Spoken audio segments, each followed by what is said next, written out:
जी हाँ, पिछले क्लास में हम लोग जो पढ़े थे उससे आगे हम लोग बढ़ेंगे आज। पिछले क्लास में जितने भी दरोगा के महत्वपूर्ण प्रश्नों को पढ़ने का काम किए थे, आज उनसे आगे सभी महत्वपूर्ण प्रश्नों को हम पढ़ेंगे एक एक करके, और सभी प्रश्न को हम बारीकी से समझेंगे। आज भी हमारे पास 20 प्रश्न महत्वपूर्ण प्रश्न का कलेक्शन तैयार किया गया है, जो कि बोर्ड पर आपको दिखेगा एक एक करके प्रत्येक प्रश्न। सबसे पहले स्वागत है आप सभी का मंथन क्लासेज के इस यूट्यूब चैनल पे। मैं पी के गुप्ता आप सभी का स्वागत करता हूँ।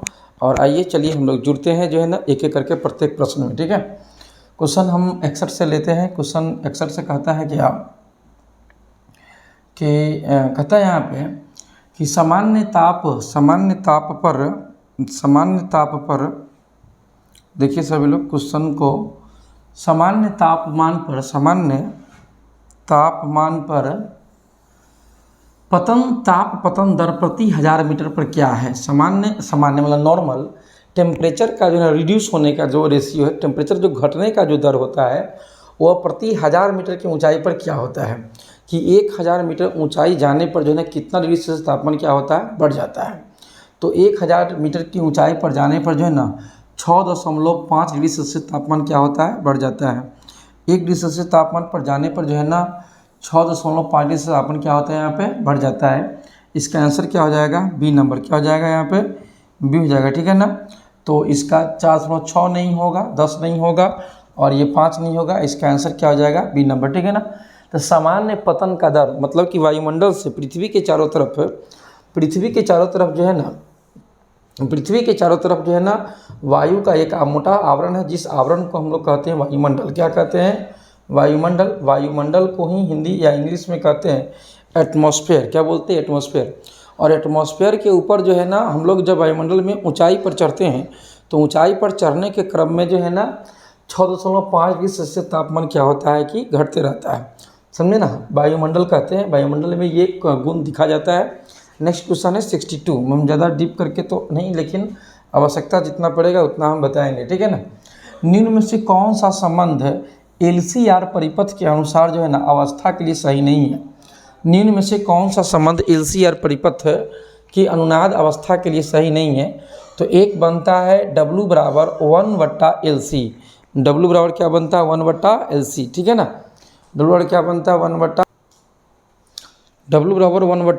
जो कि अनुनाद के लिए सही नहीं है। बाकी फार्मूला को वेरीफाई करेंगे तो इसमें जितने सारे प्रश्न हैं वो सब सही, जितने सारे ऑप्शंस हैं वो सब सही हो जाएंगे। अर्थात सी को भी सही माना जाएगा, डी और ए तीनों को सही माना, लेकिन यहाँ पे बी को सही नहीं माना जाएगा, जो कि नहीं पूछ रहा है, इसलिए आंसर आपका क्या हो जाएगा, बी नंबर। नेक्स्ट क्वेश्चन की तरफ बढ़ते हैं। नेक्स्ट क्वेश्चन में कुछ शायद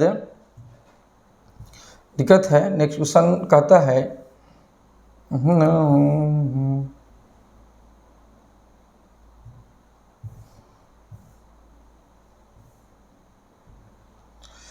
वायु दाब को मापने वाला यंत्र क्या कहलाता है। वायु दाब को मापने वाला यंत्र क्या कहलाता है।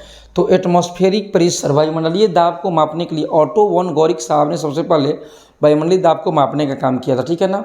ऑटो वॉन गॉरिक वैज्ञानिक का नाम है, ऑटो वॉन गॉरिक साहब ने सबसे पहले जो है ना वायुमंडलीय दाब को मापने का काम किया था, उन्होंने इसके बारे में बताया था, ठीक है। तो वायुमंडलीय दाब को मापने के लिए जो है एक मीटर का इस्तेमाल होता है, जिसको हम लोग जो है ना बैरोमीटर के नाम से जानते हैं। किसके नाम जानते हैं, बैरोमीटर, ठीक है ना। बाद बाकी जो एनीमोमीटर है ये जो है ना पवन के वेग को बताता है या पवन की दिशा को बताता है, ठीक है ना। ये जो है ना बताने का काम करता है एनीमोमीटर। क्या करता है, एनीमोमीटर, ठीक है। और अधिकतम और न्यूनतम तापमापी नहीं और आर्द्र में शुष्क बल्ब तापमापी नहीं, ये दोनों ऑप्शन नहीं हो सकते हैं। तो इसका आंसर जाएगा ए नंबर, बैरोमीटर। क्या मान जाएगा, बैरोमीटर, ठीक है। नेक्स्ट क्वेश्चन कहता है श्वेत प्रकाश में 7 रंग का होता है।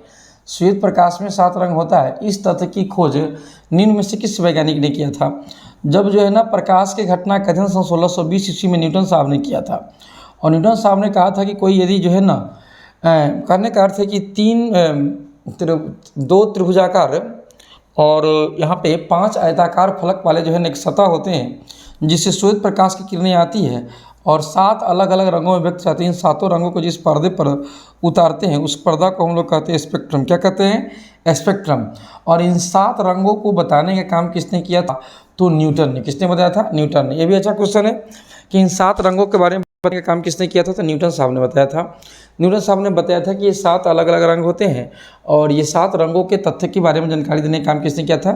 न्यूटन ने। जबकि मैक्सवेल, आइंस्टाइन और रमन साहब अपने थ्योरी के लिए जाने जाते हैं, जिसको जो है रमन थ्योरी बोलते हैं। क्या बोलते हैं? रमन थ्योरी बोलते हैं, ठीक है ना। और दूसरा आइंस्टाइन साहब, तो आइंस्टाइन साहब का भी जो है ना अपना ई बराबर क्या होता है कि mc² है। ई बराबर कौन सी होता है यहाँ पे? mc²। मैक्सवेल भी जो है ना अपना जो है ना चुंबकीय क्षेत्र की दिशा को जो है ना बताने का काम किया था। जबकि न्यूटन साहब का तो कई तरह के काम है, जिसमें 7 रंगों के बारे में बताने का काम किसने किया? न्यूटन। पिछले क्लास में न्यूटन के बारे में बताया था 7 रंग में होता है जो है ना विबजियोर। क्या होता है? विबजियोर। फिर से हम बता रहे हैं विबजियोर, ठीक है ना। विबजियोर जो होता है वो आर से क्या होता है? रेड होता है। वाई ओ से क्या होता है? ऑरेंज। ओ से क्या होता है? ऑरेंज, ठीक है ना। और वाई से क्या होता है? येल्लो। वाई से क्या होता है? येल्लो। और जी से होता है ग्रीन। जी से क्या होता है? ग्रीन। थोड़ा सा बोर्ड पर कॉन्शियस रहेंगे तो आपको बहुत अच्छा समझ में आएगा, ठीक है ना। ग्रीन। और बी से क्या होता है? ब्लू। बी से क्या होता है? ब्लू। और आई से होता है इंडिगो। आई से क्या होता है? इंडिगो, ठीक है ना। और वी से क्या होता है? वायलेट। क्या होता है? वायलेट, ठीक है ना। और आर से क्या होता है यहाँ पे? रेड। क्या होता है? रेड, ठीक है। तो इस तरीक़ा से जो है ना इन 7 रंगों को बताने का काम किसने किया था? तो न्यूटन साहब ने। किसने बताया था? न्यूटन, ठीक है। नेक्स्ट क्वेश्चन देखते हैं हम लोग। स्थिर जल में ताप पत्थर गिरने पर उत्पन्न तरंग को कौन सा, जब कोई जो है ना पानी है और पानी या तालाब है या कोई पोखर है जिसको तालाब ही बोलते हैं, या नदी है, बहता हुआ पानी है, यदि उसमें जो है ना हम क्या करते हैं कि स्थिर में किनारे में जाकर के पत्थर मारते हैं। नहीं कहता है वह ठहरे हुए पानी में कंकर न मार सावरे, समझे ना। वही वाला बात है कि यदि पानी में जो है ना जो कंकर मारते हैं तो कंकर मारने पर पानी जो है ना चारों तरफ से क्या होता है ना कि वो हिलता है, चारों तरफ से क्या करता है? गति करता है। और जब चारों तरफ से पानी गति करने लगता है तो चारों तरफ से जब गति करने लगता है तो उसमें जो है ना आप देखेंगे कि लंबवत दोनों तरफ से दिशा में जो है ना बनते हुए जाता है। उसकी गति दोनों तरफ से होती है, थोड़ा ऊपर अप डाउन करते हुए जो है ना गति करती है। इस तरंग को हम कहते हैं अनुप्रस्थ तरंग। अनुप्रस्थ तरंग को कहते हैं ट्रांसवर्स वेव। कौन सा वेव कहते हैं? ट्रांसवर्स वेव, ठीक है ना। तो ये इसमें होगा ट्रांसवर्स वेव। कौन सा होगा? ट्रांसवर्स वेव, ठीक है ना। अब इसमें नॉर्मल होगा ट्रांसवर्स वेव, ठीक है। तो इसका आंसर हो जाएगा ट्रांसवर्स वेव। लेकिन ट्रांसवर्स वेव कहने का मतलब है, ट्रांसवर्स वेव कहने का मतलब है, ठीक है ना, कि ट्रांसवर्स वेव तो होगा ही, है ना। और ट्रांसवर्स वेव को हम लोग कहते हैं इसमें क्या कहते हैं कि प्रगामी है। तो प्रगामी कहने का अर्थ है लंबवत। क्या कहने का अर्थ है? लंबवत। कि इसकी दिशा क्या होगी? लंबवत होगी। जबकि ध्वनि के बारे में पिछले क्लास में पढ़ा था कि ध्वनि जो है ना एक प्रकार का अनुप्रस्थ, कौन सा है यहाँ पे? अनुप्रस्थ और अनुदैर्घ्य दोनों सा तरंग होता है। कौन सा होता है? तो ध्वनि होता है। कौन सा होता है? ध्वनि, ठीक है ना। तो इसका आंसर आप तत्काल रख लीजिए अनुप्रस्थ प्रगामी। अनुप्रस्थ करने का मतलब है कि लंबवत जाएगा और अनुप्रस्थ जाएगा, जिसके लिए जो है ना कोई माध्यम के लिए जो है ना आवश्यकता पड़ती है, तभी जाकर ये गति करता है। और ये एक यांत्रिक तरंग का हिस्सा है। किस तरंग का हिस्सा है? यांत्रिक तरंग का हिस्सा, ठीक है ना। श्वेत प्रकाश में 7 रंग का होना, श्वेत प्रकाश में 7 रंग का होना, सॉरी ये तो क्वेश्चन हो चुका है। और 8 नंबर है स्थिर जल में पत्थर को गिरने पर, ये भी हो चुका है। 6 सर, किसी चालक के प्रतिरोध को आधा कर देने से, बड़ा अच्छा क्वेश्चन है। कोई तार है तो तार के प्रतिरोध को क्या करते हैं? आधा कर देते हैं। प्रतिरोध का मान क्या करते हैं? कम करते हैं। तो प्रतिरोध को अंग्रेजी में कहते हैं रेजिस्टेंस, मतलब आर से सूचित करते हैं, ठीक है ना। और इसका ऐसा ही मात्रक क्या होता है? ओम होता है, ठीक है ना। ओम होता है, प्रतिरोध को आर से सूचित करते हैं, इसको अंग्रेजी में रेजिस्टेंस कहते हैं। या चालक का वैसा गुण या किसी भी तार का वैसा गुण जो धारा का विरोध करता है उसको प्रतिरोध करते हैं। तो विरोध करेगा तो दिमाग सनकेगा तो तार क्या हो जाता है? गर्म हो जाता है। तार क्या हो जाता है? गर्म हो जाता है, ठीक है ना। तो तार का गर्म होना चालक का प्रतिरोध आधा कर देने से चालक के ताप पर क्या होता है?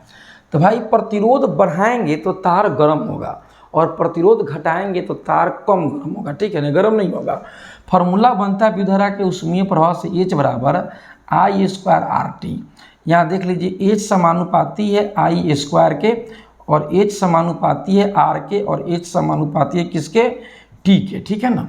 तो भाई R प्रतिरोध है, R क्या है यहाँ पे? प्रतिरोध है। तो R जब प्रतिरोध बढ़ेगा तो इसका मतलब है कि ऊष्मीय ऊर्जा का मान क्या होगा? बढ़ेगा।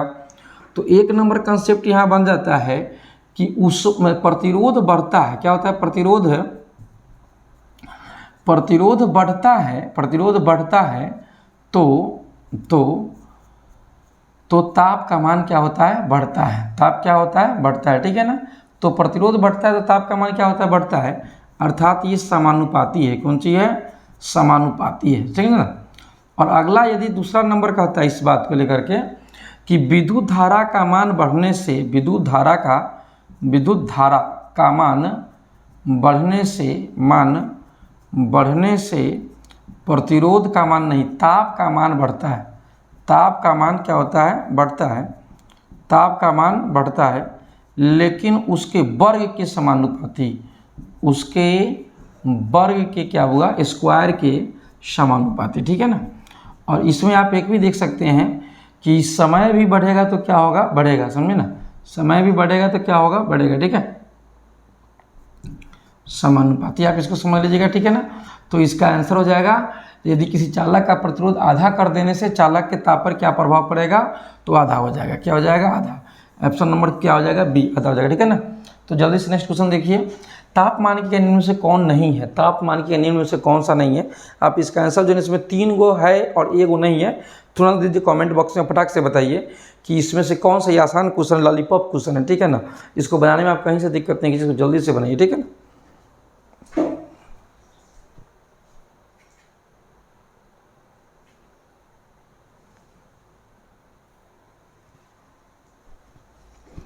हाँ, तो चलिए वीडियो पॉज करके आप बनाए होंगे, तो यदि बनाए लिए होंगे तो इसका आंसर हो जाएगा कैंडेला। क्या हो जाएगा इसका आंसर, कैंडेला।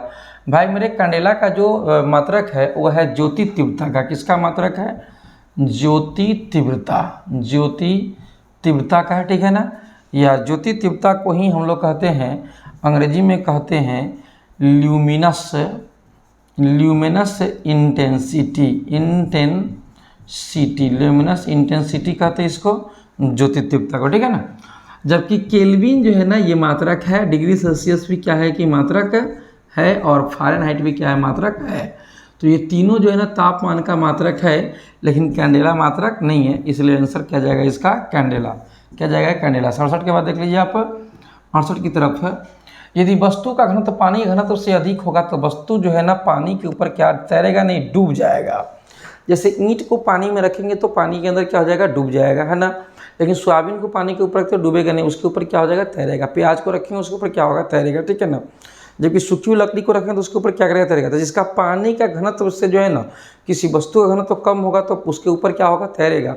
लेकिन वस्तु के घनत्व जो है ना पानी के घनत्व से ज़्यादा होगा तो उत्प्लवनता का सिद्धांत क्या हो जाता है, वो अंदर डूब जाता है, अंदर क्या हो जाता है, डूब जाता है, ठीक है ना। तो ये क्या हो जाएगा, डूब जाएगा, ठीक है ना। तो इसका आंसर आप देख लीजिए, ए नंबर कौन सा हो जाएगा इसका आंसर, ए नंबर हो जाएगा। ये क्या हो जाएगा कि डूब जाएगा। ये क्या हो जाएगा, सिंपल वे में क्या हो जाएगा, डूब जाएगा, ठीक है ना। तब आगे क्वेश्चन आप देख लीजिए गौर से। आगे क्वेश्चन कहता है समतल दर्पण में का प्रतिबिंब कैसा बनता है, समतल दर्पण के बना प्रतिबिंब कैसा होता है। यदि समतल दर्पण में कोई प्रतिबिंब बनाते हैं, यहाँ पर सबसे पहले समतल दर्पण लेते हैं जिसका एम समतल दर्पण है। एम एक क्या है, यहाँ पे समतल दर्पण है, ठीक है ना। तो एम एक समतल दर्पण है, तो इसके सामने कोई वस्तु रखते हैं तो उतना ही भीतर कोई वस्तु क्या होता है, बनता है, ठीक है ना। वस्तु की दूरी और प्रतिबिंब की दूरी आपस में क्या होती है, बराबर होती है। और समतल दर्पण के भीतर बना प्रतिबिंब हमेशा कैसा होता है, काल्पनिक होता है, और क्या होता है, सीधा होता है। हम अपने घरों में जिस दर्पण का उपयोग करते हैं वो प्लेन मिरर होता है, उसको समतल दर्पण कहते हैं।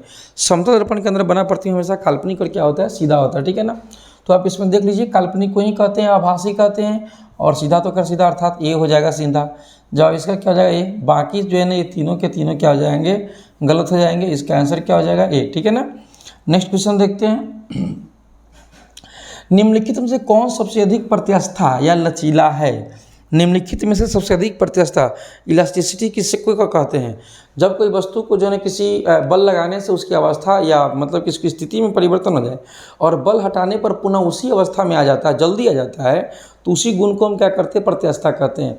जैसे रबर भी उसी अवस्था में आ जाएगा, लेकिन रबर से पहले कौन आएगा, स्टील आएगा, और जल्दी वो जाएगा भी नहीं, समझे ना, जल्दी जाए भी नहीं, और छोड़ दिया जाए तो पुनः अपनी अवस्था में क्या जाए, वापस आ जाए, ठीक है ना।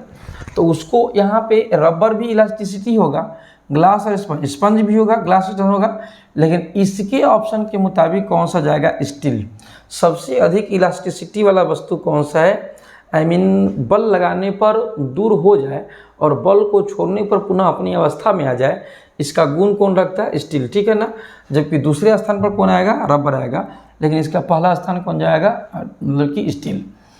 निम्नलिखित में से किसकी तरंगदैर्घ्य सबसे कम है? समझे, निम्नलिखित में से किसकी तरंगदैर्घ्य क्या है? सबसे कम है, ठीक है ना। सबसे कम तरंगदैर्घ्य होता है वो किरण होता है गामा किरणें। कौन सी किरण होता है? गामा किरणें, जिसकी वेवलेंथ जो है ना क्या होती है? सबसे कम होती है। बहुत कम एंगस्ट्रॉन में उसका क्या होता है? वेवलेंथ होता है। लेकिन यहाँ पे इसका आंसर क्या हो जाएगा मेरे प्यारे विद्यार्थियों? इसका आंसर चला जाएगा सिंपल सा एक्स किरणें। कौन सी किरणें हो जाएगा? एक्स किरणें। वही पूछता कि सबसे अधिक जो है ना विद्युत चुंबकीय तरंग किसके पास, सबसे अधिक तरंगदैर्घ्य किसके पास है? तो वो होता परावैंगनिक किरणें। कौन सा किरणें होता है? परावैंगनिक किरणें। लेकिन यहाँ पे कौन सी किरण हो जाएगा? एक्स किरण। कौन सा किरण हो जाएगा यहाँ पे? एक्स किरण, ठीक है ना। तो मेरे प्यारे विद्यार्थियों नेक्स्ट क्वेश्चन की ओर बढ़ते हैं। क्वेश्चन नंबर कहता है आगे 12 नंबर या 72 नंबर कि प्रकाश तरंग और ध्वनि तरंग के बीच का अंतर निम्नलिखित में से किस घटना पर आधारित है? प्रकाश तरंग और ध्वनि तरंग को अलग करने के लिए वो कौन सी घटना है जो दोनों में नहीं पाया जाता है? प्रकाश में भी व्यतिकरण होता है और ध्वनि में भी क्या होता है? व्यतिकरण होता है। प्रकाश में ध्रुवन होता है लेकिन ध्वनि में ध्रुवीकरण नहीं होता है। पोलराइजेशन जो है ना ध्वनि में होता नहीं है, ठीक है। अपवर्तन जो है ना प्रकाश में भी होता है और ध्वनि में होता है। परावर्तन भी प्रकाश में होता है और ध्वनि में होता है। अर्थात इसका आंसर क्या हो जाएगा? बी नंबर, है ना। इसका आंसर मेरे प्यारे विद्यार्थियों क्या हो जाएगा? बी नंबर, ठीक है ना। बी बड़ा आसान से इसका जवाब चला जाएगा। 72 का क्वेश्चन का आंसर हो जाएगा कौन सा? बी। आप नेक्स्ट क्वेश्चन तुरंत देखिए। नेक्स्ट क्वेश्चन क्या कहता है? नेक्स्ट क्वेश्चन की तरफ हम लोग बढ़ते हैं, फटाक से देखिए। चलती गाड़ी में अचानक ब्रेक लगने पर यात्री का आगे की ओर झुकना निम्नलिखित में किसका उदाहरण है? चलती गाड़ी में अचानक ब्रेक लगने पर यात्री का आगे की ओर झुकना निम्नलिखित में किसका उदाहरण है? गति जड़त्व का है या विराम जड़त्व का है या न्यूटन का दूसरा गति नियम का, न्यूटन का तीसरा गति नियम का? तुरंत जवाब दीजिए और कमेंट सेक्शन में इसका आंसर बोलिए कि कौन सा होगा। ये जो है ना 9th के बच्चे भी इसको बता देते हैं। 9, 10, 11, 12 प्रत्येक क्लास के इसको बच्चे बता सकते हैं कि इसका आंसर कैसा होगा, ठीक है ना। जल्दी से इसका कमेंट सेक्शन में जवाब दीजिए, ठीक है।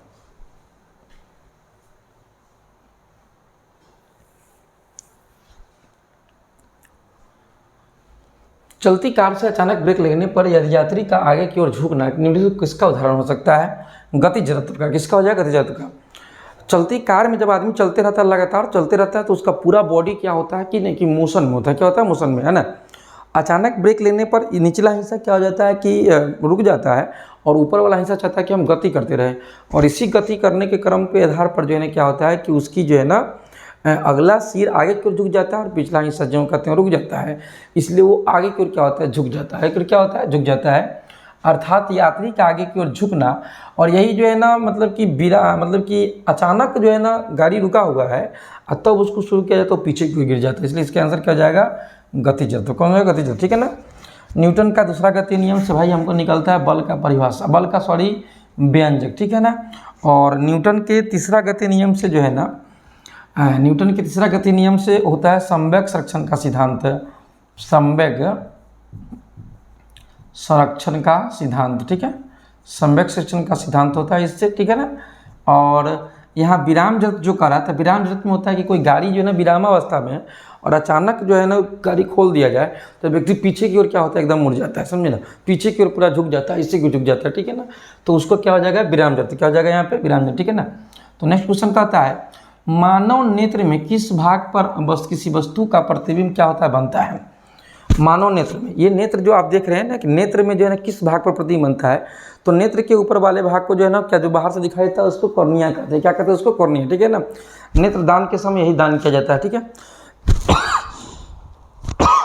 और इसमें जो है ना एक नॉर्मल सी बात होती है, थोड़ा अनकंफर्टेबल महसूस कर।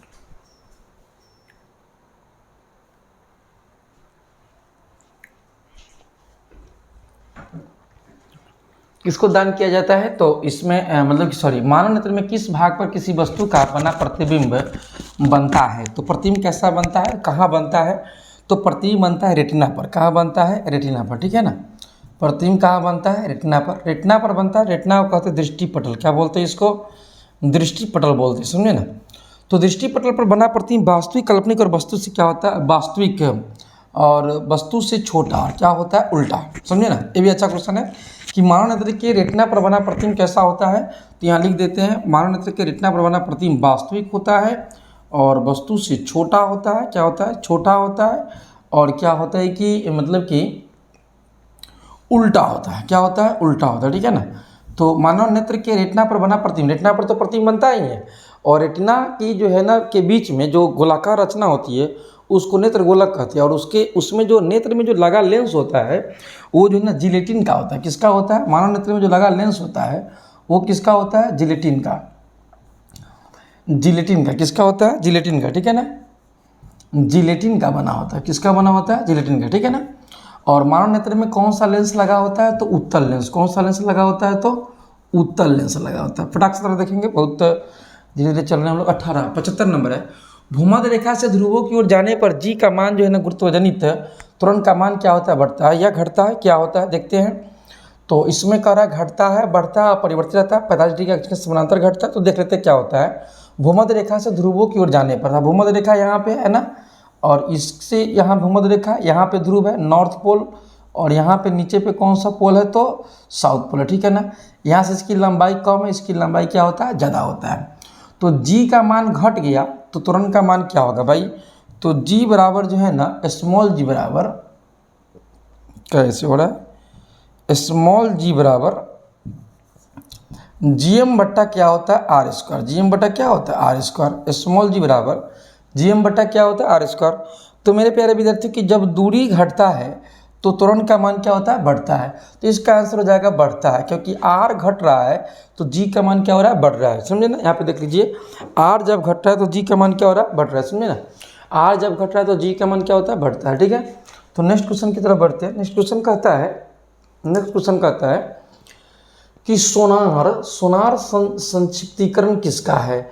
साउंड, ये स्मॉल नेविगेशन और रैंडम का, स्काई नेविगेशन और रेंजिंग का, सन न्यूक्लियर रेंजिंग का तो नहीं भाई। इसका सिंपल सी बात है, सोनार का जो पूरा नाम होता है, समझे ना, सोनार का जो पूरा अर्थ होता है तो एस ओ से होता है साउंड। एस ओ से क्या होता है? यहाँ पे साउंड होता है, समझे ना।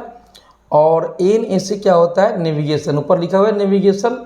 और ए से क्या होता है? एंड। ए से क्या होता है? एंड। और आर से होता है रेंजिंग। आर से क्या होता है? रेंजिंग, ठीक है ना। तो साउंड, एस से साउंड, एन से नेविगेशन, और आर से क्या होता है? रेंजिंग।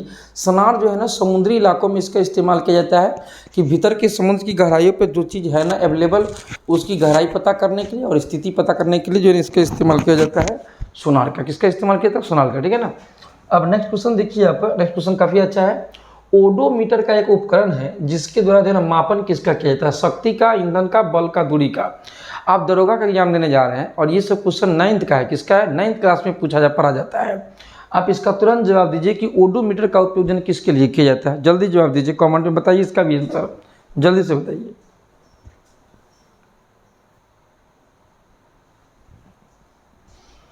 ओडोमीटर का उपकरण है जिसके द्वारा जो है ना मापन किया जाता है। किसका किया जाता है? शक्ति का, ईंधन खपत का, या बल का, या दूरी का। किसका किया जाता है? तो गाड़ियों में स्पीडोमीटर लगता है जो स्पीड बताता है कि कितना स्पीड में गाड़ी चल रहा है। 80, 85, 90, 95, 99 किसका चल रहा है, बस ना जी। लेकिन यहाँ पे जो है ना ओडोमीटर का किसका इस्तेमाल किया जाता है? तो ओडोमीटर का उपयोग किया जाता है मेरे प्यारे विद्यार्थियों दूरी बताने के लिए। क्या बताने के लिए? दूरी बताने के लिए, ठीक है ना। कितना दूरी आपका गाड़ी तय किया है वो ओडोमीटर का एक तार होता है जिसको लगा होता है, वो जो है ना गाड़ी में कैलकुलेट कर देता है कि गाड़ी जो है ना इतना दिनों से इतना किलोमीटर चला है, 5,000 किलोमीटर की, 10,000 किलोमीटर की, 50,000 किलोमीटर चला है। तो ये गाड़ी को इस चीज़ को बताने के लिए इसका क्या होता है? इस्तेमाल होता है, ठीक है ना। नेक्स्ट क्वेश्चन कहता है आपका, तेल की पतली फिल्म से परिवर्तित श्वेत प्रकाश के रंग को दिखाई देने का क्या कारण होता है? समझे ना, तेल की पतली फिल्म की जो है ना श्वेत प्रकाश के रंग को दिखाई देने के क्या कारण होता है? तो आप इस देख लीजिए, ठीक है ना, कि इसका विवर्तन होगा, कि व्यक्तीकरण होगा, कि ध्रुवन होगा, क्या विक्षेपण होगा। तो इसका हो जाएगा व्यतिकरण। क्या हो जाएगा इसका? व्यतिकरण। तेल की फिल्म जो है ना क्या करता है? लाइट को डिफ्रैक्ट करता है, चारों दिशा में क्या करता है? फैला देता है, जिससे जो है ना दिखाई देने का जो है ना प्रकाश का रंग जो है ना स्पष्ट रूप से दिखाई देता है। व्यक्तीकरण। क्या हो जाएगा यहाँ पे? व्यतिकरण से ना। अगला क्वेश्चन कहता है कि किरचॉफ का धारा नियम किस सिद्धांत पर है? संरक्षण पर आधारित है, जबकि किरचॉफ का वोल्टेज नियम ब्लैंक संरक्षण पर आधारित है। तो किरचॉफ का प्रथम नियम जो है ना ये कहता है आवेश। क्या कहता है यहाँ पे? आवेश, ठीक है। और उसके बाद इसका जो है ना वोल्टेज नियम वो कौन सा है? तो वोल्टेज कहता है ऊर्जा। क्या कहता है यहाँ पे? ऊर्जा। तो आवेश हो गया, मतलब किरचॉफ का धारा नियम जो है वो आवेश संरक्षण के सिद्धांत पर निर्भर करता है, और किरचॉफ का जो वोल्टेज नियम है वो ऊर्जा संरक्षण के सिद्धांत पर काम करता है। इसलिए एक इसका ऑप्शन हो जाएगा आवेश, क्या हो जाएगा आवेश, और एक क्या हो जाएगा यहाँ पे ऊर्जा। तो आप खोज लीजिए हमारे साथ कि इसमें आवेश और ऊर्जा कौन है। तो हमको स्पष्ट रूप से दिख रहा है कौन सा, डी। क्या दिख रहा है यहाँ पे, डी। तो आवेश और ऊर्जा दोनों हो जाएगा, ठीक है। आवेश ऊर्जा इसका क्या हो जाएगा, दोनों हो जाएगा। बहुत अच्छा सा है, ठीक है। अब आगे देखते हैं हम लोग क्वेश्चन नेक्स्ट सा, एक शायद ये लास्ट क्वेश्चन है। प्रतिदीप्त नालिका, नलिका तथा नियोजन चिन्ह में बल में क्या लगा होता है। प्रतिदीप्त नलिका या नियोजन चिन्ह के बल में जितने भी जो है ना कॉम्पैक्ट फ्लोरेसेंट लैंप होते हैं जिसको CFL बोलते हैं, या LED में तो खैर ये होता नहीं, जिसको लाइट इमिटिंग डायोड कहा जाता है, समझे ना। तो यो जितने भी नियोन से या प्लाज्मा से बना हुआ जो लाइट होते हैं, जो थोड़ी सी ही लाइट लगी होती है और काफ़ी रोशनी को उत्पन्न करता है, उसमें एक जो है ना विशेष पदार्थ की 5वीं अवस्था डाली गई होती है, जिसको जो है ना हम लोग क्या कहते हैं, नहीं, पदार्थ की 4थी अवस्था डाली गई होती है, जिसको हम लोग क्या कहते हैं, प्लाज्मा। क्या बोलते हैं यहाँ पे, प्लाज्मा, ठीक है ना। जबकि पदार्थ की 5वीं अवस्था की बात करते हैं तो वो जो है ना 5वीं अवस्था BEC होता है। BEC को कहते हैं बोस-आइंस्टाइन कंडेंसेट है। तो बोस-आइंस्टाइन कंडेंसेट की बात न करेंगे, यहाँ पे हम प्लाज्मा की बात करें, जो पदार्थ की 4थी अवस्था है। पदार्थ की 4थी अवस्था प्लाज्मा जो है ना कई तरह के कॉम्पैक्ट फ्लोरेसेंट लैंप में डाला गया होता है, जिसको CFL कहते हैं। इसलिए क्वेश्चन पूछता है कि प्रतिदीप्त नालिका तथा नियोजन चिन्ह में बल में क्या होता है। तो मेरे प्यारे विद्यार्थी उसमें क्या होता है, तो इसमें होता है प्लाज्मा। इसमें क्या होता है, प्लाज्मा, ठीक है। तो आज के लिए इतना ही, मात्र हम 80 क्वेश्चन तक ही जाने वाले थे, और प्रतिदिन हम 20 क्वेश्चन ही आपके लिए देते हैं, और ये लगातार प्रश्न हमारे साथ बना रहेगा। और आप सभी इसको देखिए, समझे ना, इसको समझने का प्रयास कीजिए। यदि कोई कमी होता है तो आप एक नंबर मेरा नोट कर सकते हैं, उस पर आप हमको कंप्लेन कर सकते हैं, ठीक है ना, कि सर जो है ना हमें थोड़ा सा समझाइए इस ढंग से, जबकि हमको क्या हो रहा है, दिक्कत हो रहा है। एक नंबर है मेरा 85 073 और 24 100 क्या है 37, ठीक है ना। ये एक हेल्पलाइन नंबर है, इस पर आप जो है ना थोड़ा सा समझ सकते हैं हमारी बातों को, कि कहीं से कोई दिक्कत हो समझने में। हम पूरा का पूरा फ्री क्लास लेने वाले हैं यूट्यूब पर। समस्त क्लास क्या हो जाएगा, आपके लिए फ्री हो जाएगा, समझे ना। और कोई भी तरह का आपको दिक्कत हो तो आप समझने के लिए हमको बता सकते हैं। और आज इसका क्लास कैसा लगा, यदि अच्छा लगा तो आप सभी जो है ना इसको प्रमोट करें, या आप सभी इसको जो है ना चैनल को जो है ना लाइक करें, शेयर करें और सब्सक्राइब कर देते हैं तो और अच्छी बात है, ठीक है ना। ये तो आपके ऊपर निर्भर करता है, समझे। तो आपको किसी भी प्रकार का कोई दिक्कत हो तो इसका नंबर पर भी हमें संपर्क कर सकते हैं। और आज के लिए यहीं पर रहने देते हैं। तत्काल बहुत बहुत धन्यवाद। तत्काल हंसते रहिए, मुस्कुराते रहिए और हमारे साथ जुड़े रहिए। बहुत बहुत धन्यवाद।